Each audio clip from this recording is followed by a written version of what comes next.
Hello and welcome to you everybody. आप सभी का स्वागत है एक बार फिर से।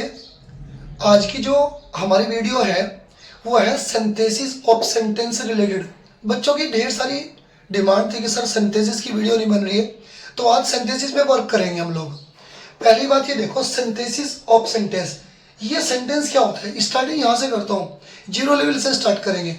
सिंथेसिस ऑफ सेंटेंस, पहले बात करते हैं सेंटेंस की। सेंटेंस क्या होता है? A group of words which has a complete sense.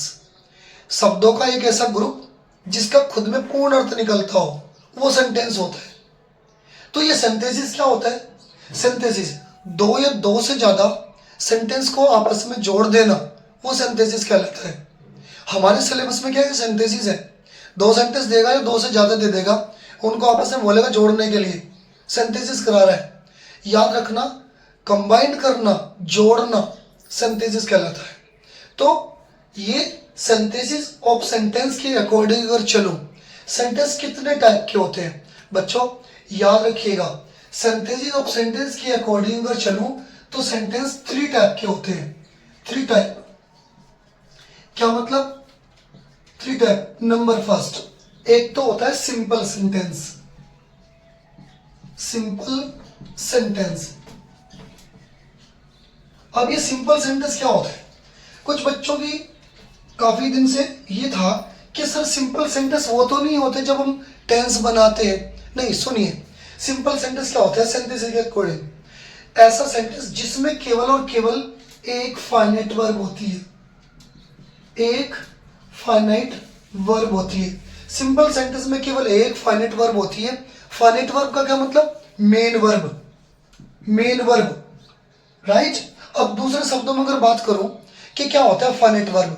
Finite verb वो होता है, वो वाली वर्ब होती है जो सेंटेंस के सब्जेक्ट या उसके पर्सन या उसके टेंस को देख करके हर बार अपना रूप बदलती रहती है, वो फाइनाइट वर्ब होती है। जैसे एक सेंटेंस मैंने लिखा, आई गो टू दिल्ली। बहुत ध्यान से सुनिएगा बच्चों, आई गो टू दिल्ली, मैं दिल्ली जाता हूं। फिर मैंने लिखा he goes to Delhi। Done, he goes to Delhi, वह दिल्ली जाता है। मैंने एक सेंटेंस और लिखा, I went to Delhi। अब देखिए ध्यान से, ये जो हमारी वर्ब है, ये go, ये जो वर्ब है हर बार अपना रूप चेंज कर रही है। यहाँ go है, यहाँ goes, यहाँ went। इस पर्सन को देख करके या इस टेंस को देख करके, ये प्रेजेंट इंडेफिनिट का था, आई है, प्लूरल में आता है, गो लगा दिया। ही सिंगुलर में आता है, गोज लगा दिया। लेकिन ये कौन सा टेंस है?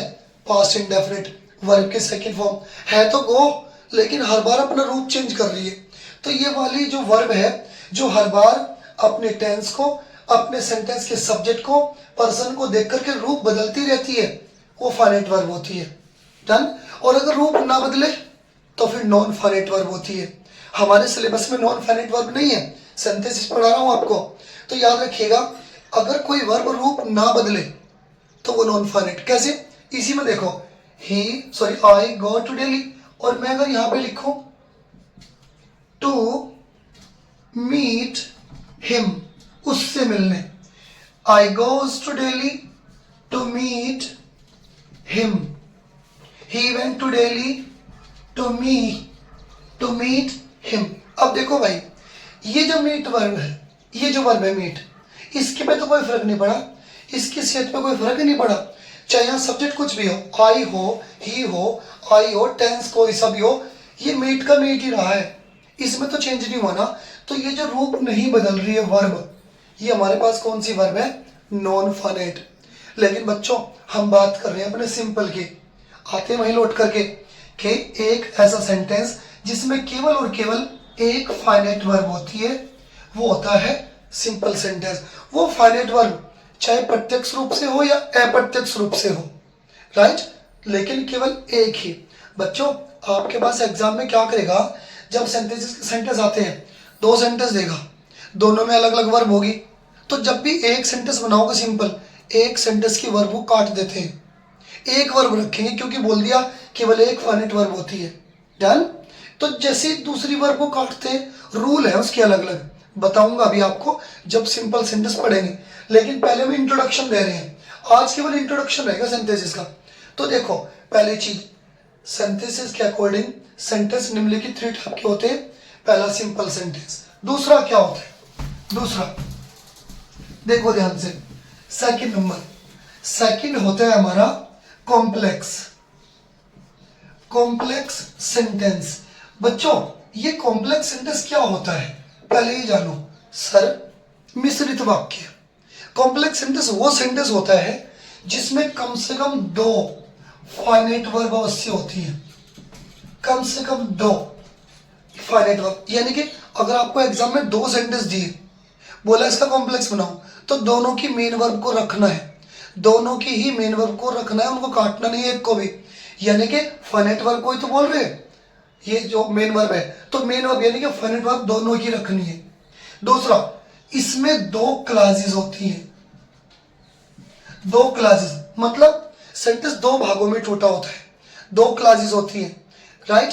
एक क्लास तो होती है हमारे पास प्रिंसिपल क्लास,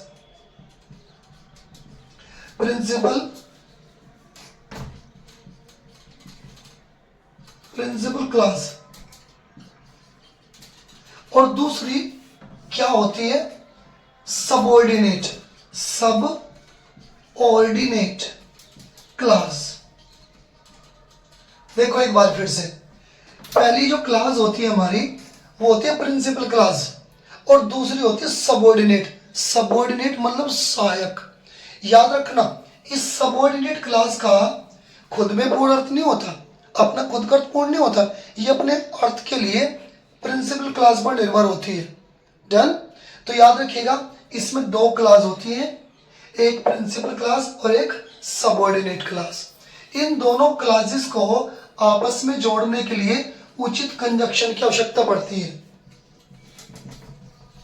उचित कंजक्शन चाहिए होता है इनको जोड़ने के लिए, दोनों क्लास को। जैसे मैं एक सेंटेंस बोल रहा हूं हिंदी में, यह एक लड़का है। दूसरा, यह कल मेरे पास आया था। जब भी 2 सेंटेंस को आपस में जोड़ोगे बीच में कंजक्शन लगाना, और एक क्लास दूसरी क्लास पर निर्भर होनी चाहिए। जैसे यह वह लड़का है जो, बीच में क्या लगा? जो। ये जो क्या है? कंजक्शन है। जब तक आप दूसरी क्लास नहीं जोड़ने के, पहली क्लास का भी अर्थ आधा अधूरा है। यह वह लड़का है जो कल मेरे पास आया था, क्या बना? कॉम्प्लेक्स। एक क्लास दूसरी क्लास पर निर्भर होती है, बीच में क्या लगाया? कंजक्शन। इन्हीं को हम इंग्लिश में पढ़ेंगे अभी कुछ देर के बाद, देखिए आगे। हमने कहा भाई सेकंड नंबर होता है कॉम्प्लेक्स। अब थर्ड नंबर क्या होता है? थर्ड बच्चों, थर्ड नंबर हमारा होता है कंपाउंड सेंटेंस, कंपाउंड सेंटेंस। अब ये कंपाउंड सेंटेंस क्या होता है? कंपाउंड सेंटेंस देखो बच्चों, कंपाउंड सेंटेंस वो होता है जिसमें कम से कम 2 फाइनाइट वर्ब जरूर होती है। जैसे सेम अभी हमने कॉम्प्लेक्स पढ़ा था ना, इसमें भी 2 क्लास होती हैं, 2 फाइनाइट वर्ब होती है कम से कम, फाइनाइट वर्ब, मेन वर्ब कम से कम 2। अगर 2 से ज्यादा सेंटेंस दे दिए, 3 दे दिए, तो तीनों की मेन वर्ब को रखना है, एक की भी वर्ब को नहीं काटना। दूसरा, इसमें भी 2 क्लासेस होती हैं, यानी कि सेंटेंस 2 भागों में टूटा होता है। एक क्लास होती है प्रिंसिपल क्लास, और एक होती है कोऑर्डिनेट। उसमें क्या था? सबऑर्डिनेट। इसमें coordinate, coordinate class. Done. Yes, इन दोनों क्लासेस का खुद में पूर्ण अर्थ होता है। एक भी क्लास अपने अर्थ के लिए दूसरी क्लास पर निर्भर नहीं होती, दोनों का अर्थ पूर्ण होता है।